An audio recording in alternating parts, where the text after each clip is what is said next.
Hi everybody, this is MFG Tattoo TV and we're here today with Miley, my daughter, or Peanut as I call her, and she's going to ask some questions and give you an insight into the man behind the tattoos.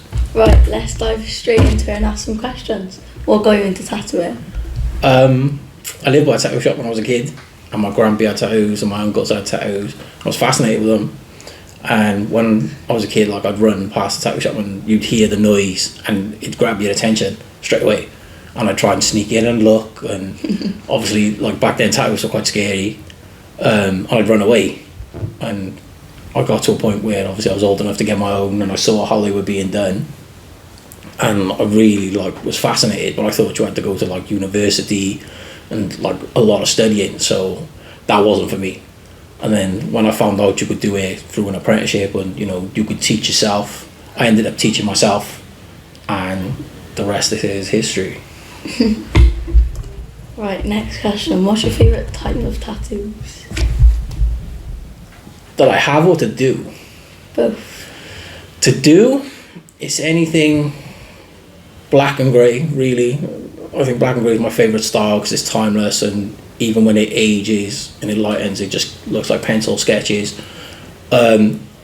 Subject wise, I like skulls, I like roses. Yeah,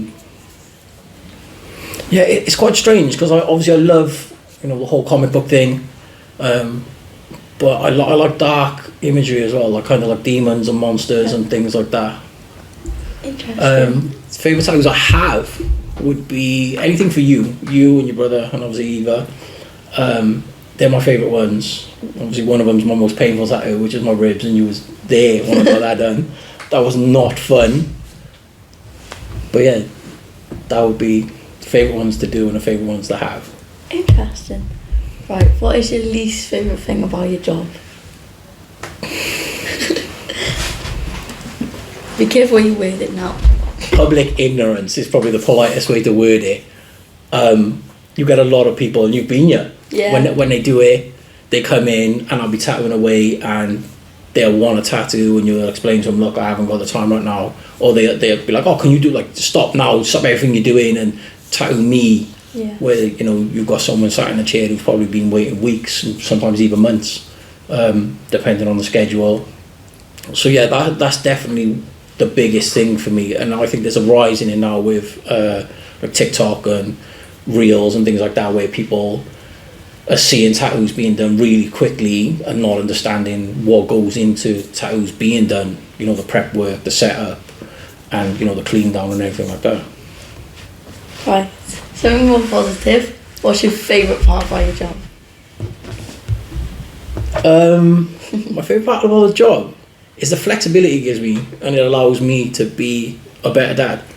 Because if I was working for someone else, I'd have to do everything I was told, which I can't do for the start. But yeah, it allows me to do stuff for you and Harley and Eva, and I get to be happy. Like, I get to come to work every day and, you know, zone out in some instances, and I draw pictures all day. Like, I'm like a glorified adult 5-year-old. Right. Why did you decide to do a podcast? I think it's time to give people an idea of me the person rather than just me the tattooist, because a lot of people, like, think scary. Yeah, exactly that. Like, and, you know, I had recently someone saying to me, like, because of how professional I am in my messages and direct, a lot of people are a bit wary, and then they come in and like, oh my god, you're not, like, scary, you're not what I thought you would be. And I think there's still a lot of people out there who judge me basically on the stereotype of a tattooist. Yeah. Which obviously has changed over the years. So yeah, I think that's something I want to kind of do, and maybe increase clientele, or, you know, it's just going to humanise me to people in a way. Random one. How many pairs of shoes do you own? Because people like to comment on my shoes. So we just got to ask you that. Wow. I think it's about 35. I think it's about 35 pairs of trainers. And then I have Timberlands. So there's 2 pairs of Timberlands. and then I have like shoes, like occasion shoes if I have to go anywhere. I'll put in about like 40 pairs of footwear. And what's your favourite pair of footwear? My customs with obviously your initials and Harley's initial and Eva's initial. You do love them. Yeah, when I bought them, I didn't actually plan on wearing them. I've actually worn them twice in the whole time I've had them. Didn't you wear them to my dance competition? I did wear them to your dance competition. You did? They won't come out in the winter because I don't want to get them dirty. That's for sure. Right. How much money do you make? I can't tell you that because I don't know myself. After paying for this place, taxes. Taxes? Taxes is basically paying the government for you to be able to work. And then obviously paying for equipment and rent for the house, bills, the car, your dance, Harley's gym, clothes, everything else I pay for. I couldn't tell you. I honestly couldn't tell you. See Harley flexing his muscles back there. If you could go back, tell your younger self some piece of advice, what would it be? It could be related to business, you in general, or up to you, or both. If it was business related, I'd tell myself not to be so hard on myself. Don't pressure myself, and things will come. I think that's something I had to learn quite fast. Just to slow down and just let things happen naturally. And when I started this, I didn't think I'd be here now, tattooing 15 years later. And it's been a journey. Like there's ups and downs, and be prepared, but stick with it. And on a personal level, I can't. Just be better.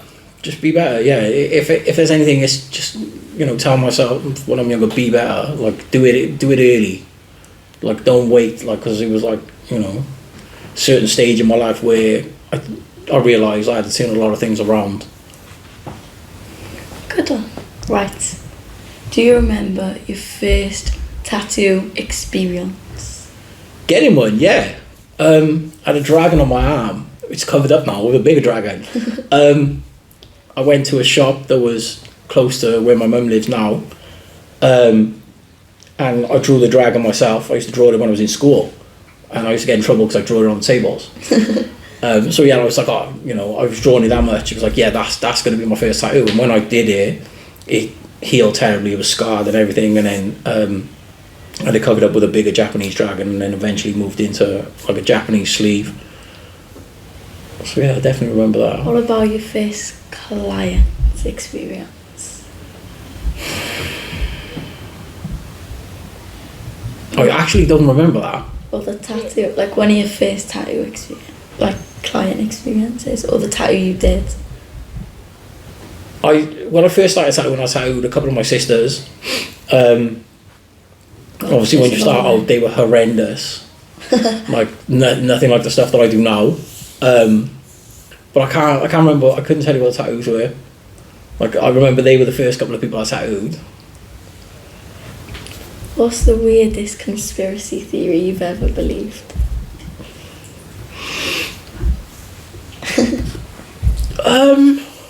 I don't really believe in conspiracy theories. Like I'm not one of those, tinfoil hat people who like obviously COVID. Oh my God, it's man-made, and they're doing it on purpose to control us, and the microchip thing and the vaccines, and like I probably believe in aliens. Like that's probably one of the one things. Like I believe there's something out there, but I think that's because I've watched way too many films that involve aliens. And like one of my favorite films when I was a kid was Independence Day.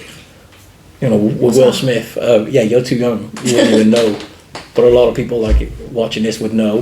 But other than that, conspiracy theories like Illuminati and certain things like that you see on TikTok and other sort of social media platforms, I don't get involved in it. I genuinely don't care. Right. What's the most embarrassing thing you've ever done? Probably being sick while I was drunk. Obviously, I don't drink anymore. I haven't drunk for 6 years. Since obviously, Eva.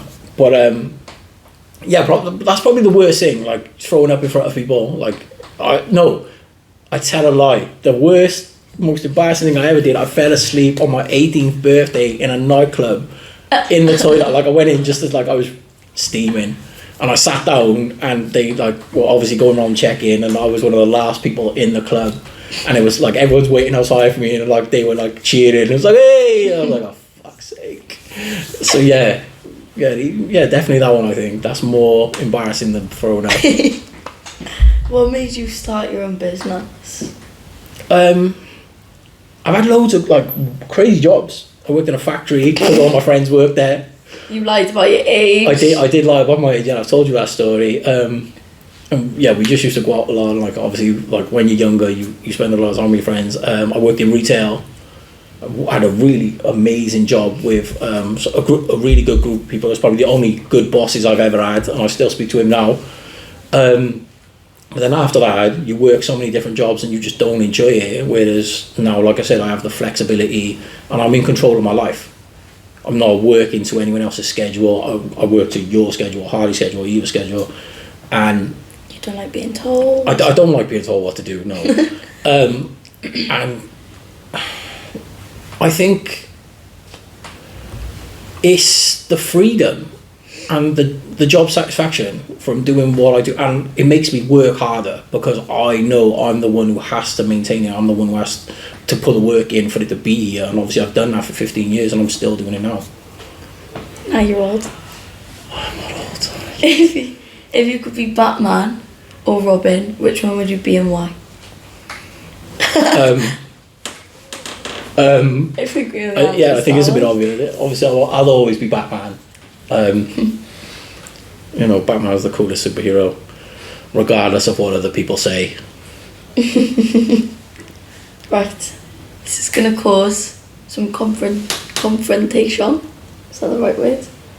Confrontation. What football team do you support? The best round. I'm a Man United fan. I have been since I was 6. That comes from my uncle and my cousins. They're United fans, and I grew up.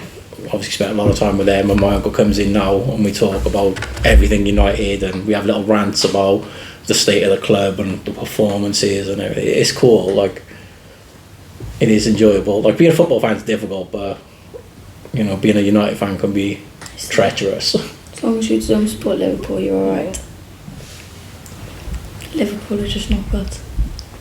Are there any tattoos that hold special meaning to you personally, and if so, could you share the story behind them? On me or that I've done? Both.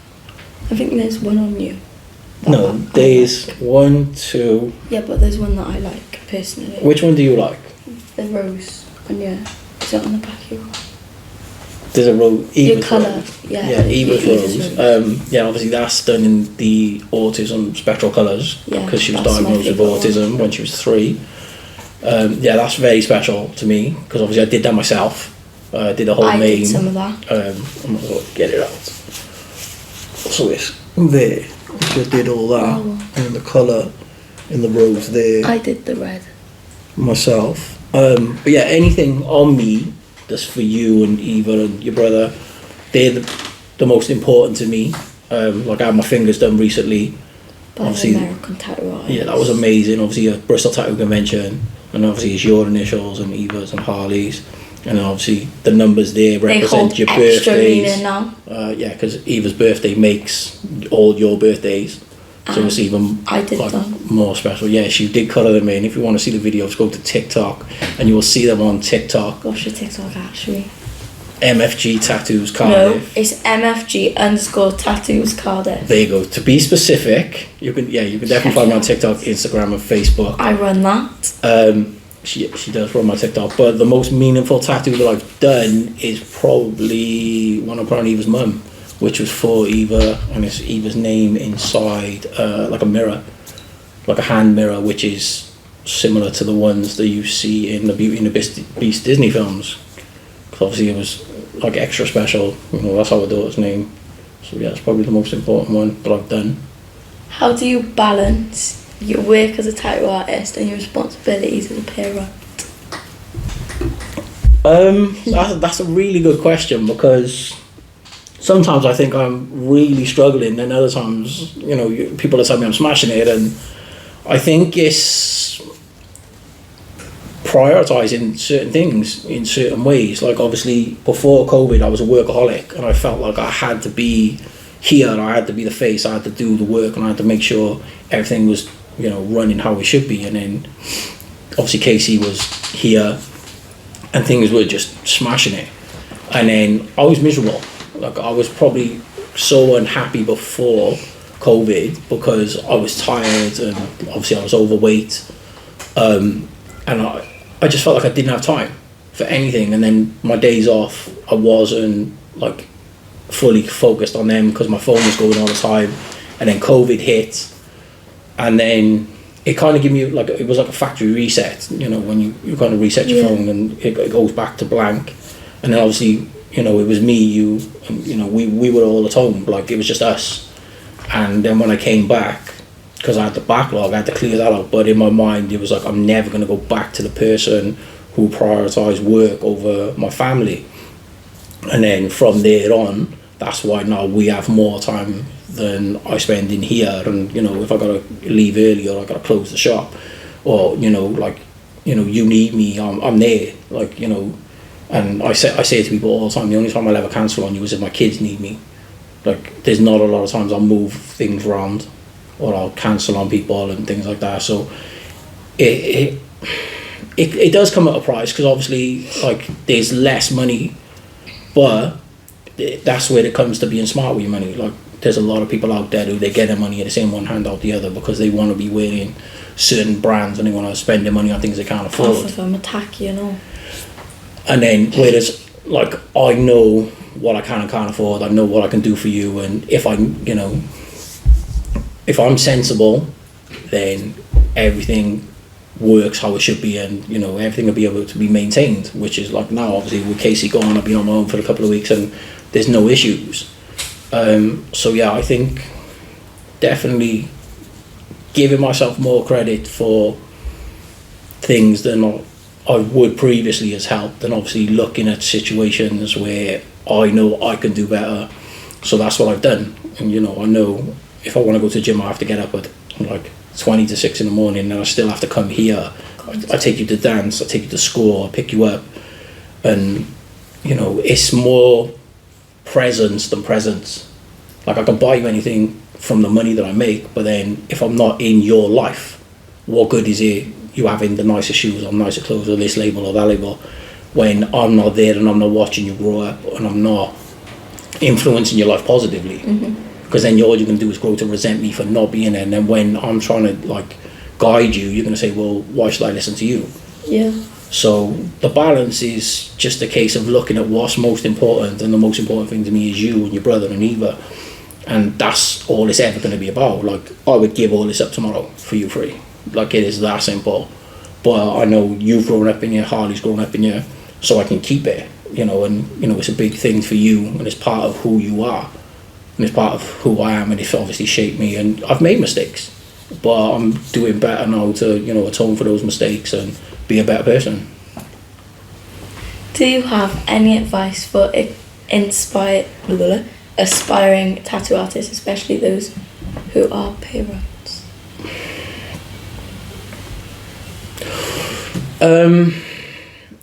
If you're looking to get into tattooing, be patient, because it is not an easy journey. Do it the right way. Learn the basics, learn the fundamentals, learn the hygiene.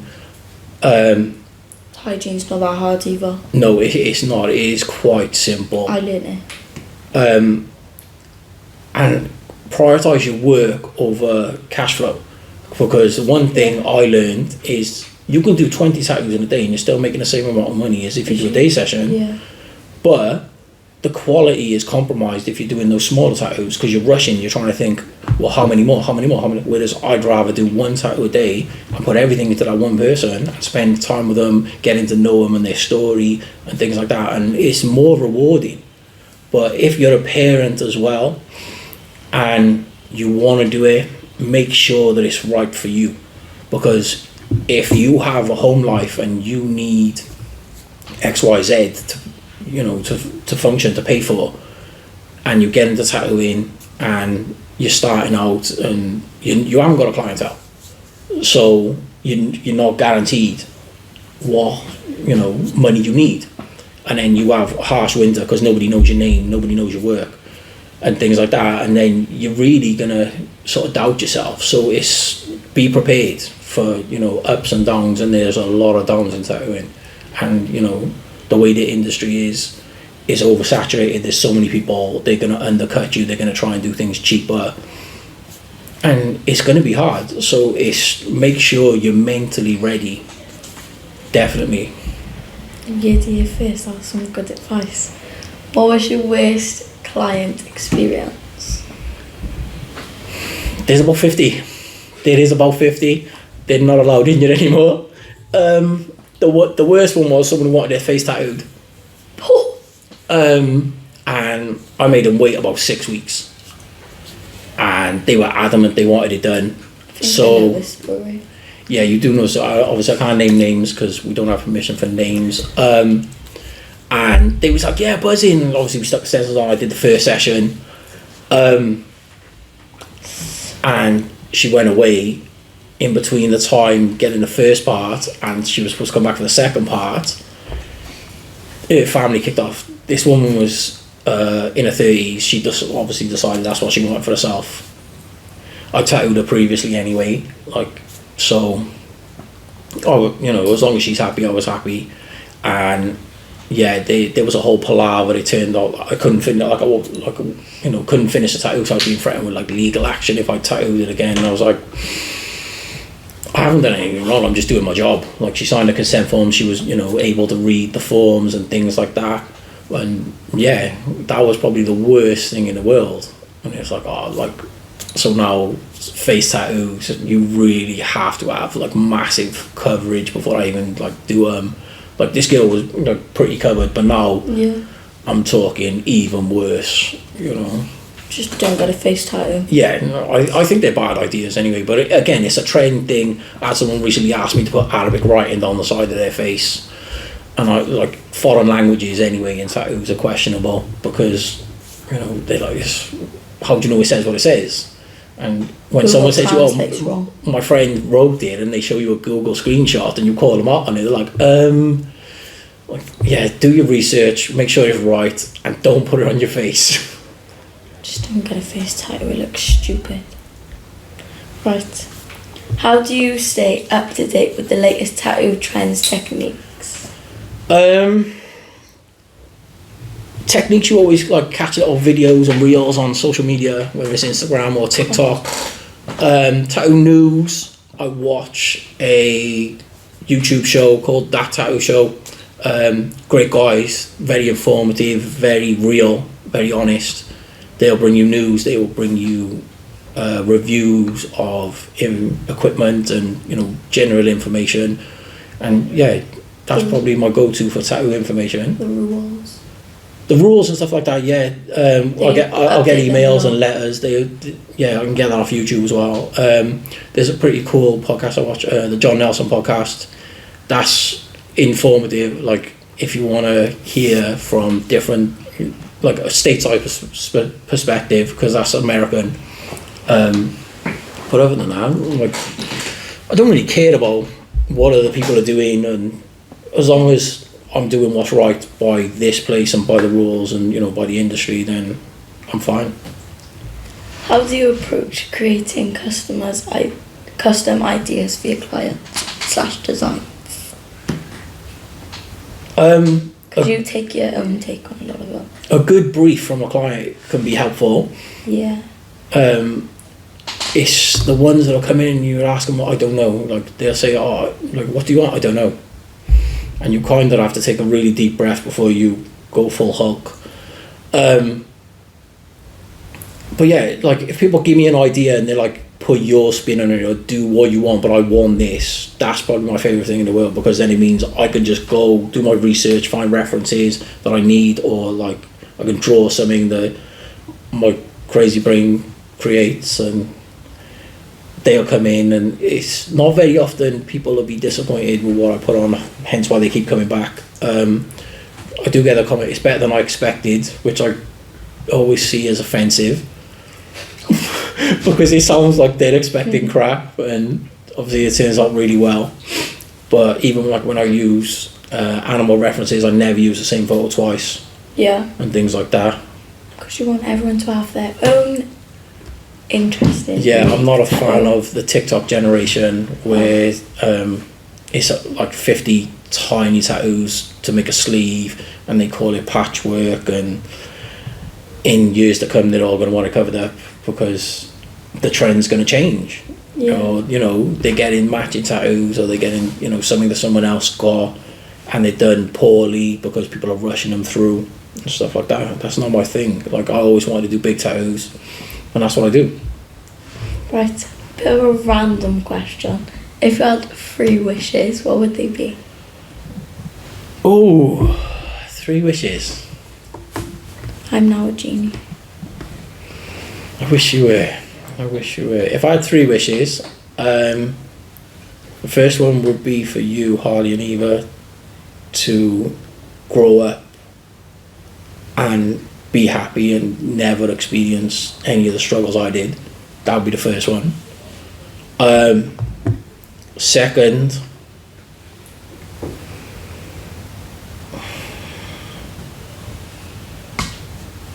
it'd probably be to go back and fix some of the mistakes that I can't fix right now. Yeah. And thirdly, probably to like live in like acres of land away from a whole bunch of people, like just so nobody could like get anywhere near me and I don't have to come home for work. That would probably be the third one. Right, and the last and final question, unless anyone else has one, how many tattoos have you got? I stopped counting at 65 because I just couldn't remember getting stuff done, and then I'd be like, look, I've got that, and it just gets a bit ridiculous, like trying to count them all. I think You've got room for any more? I've got room for more. I'm trying to think. Yeah, I think I've only had small ones. I didn't have a tattoo for ages, and then I had the Undertaker symbol on my leg before we met him. Oh God.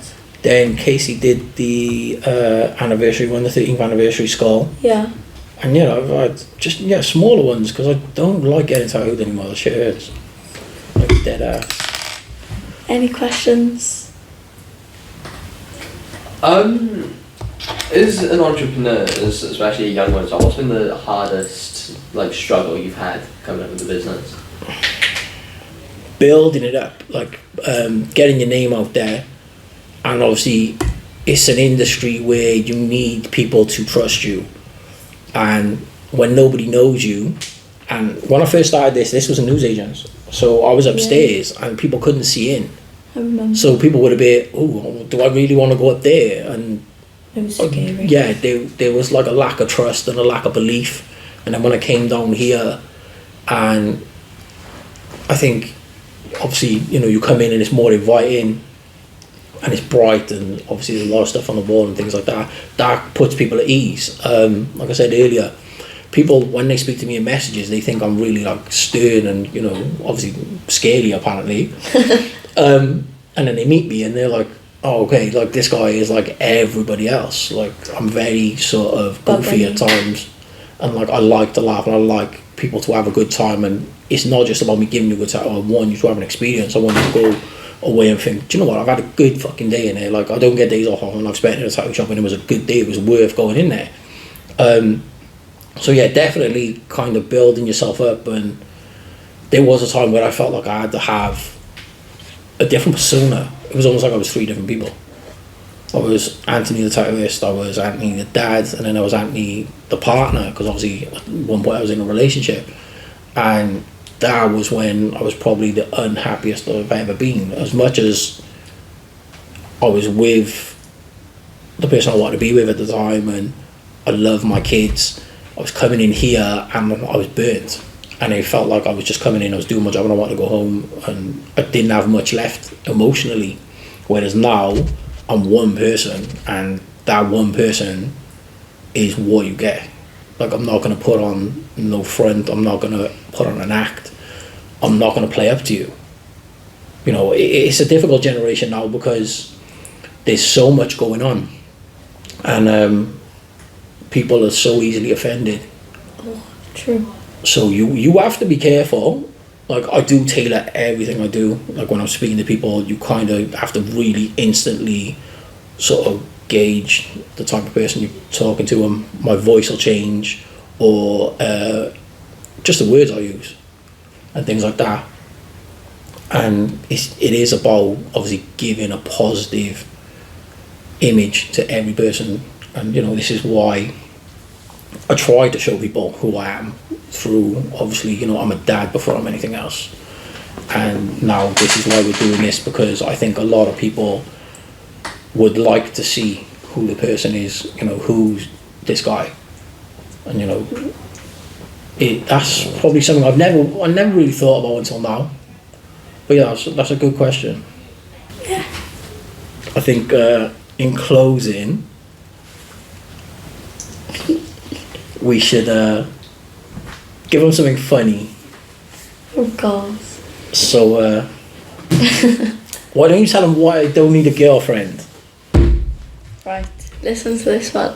Don't ask me how it come about, but we were just randomly talking, and I don't know why, and it's for anyone out there, he doesn't need a girlfriend because they just spend his money, and he got me for that. I literally just spend his money, so he doesn't need one.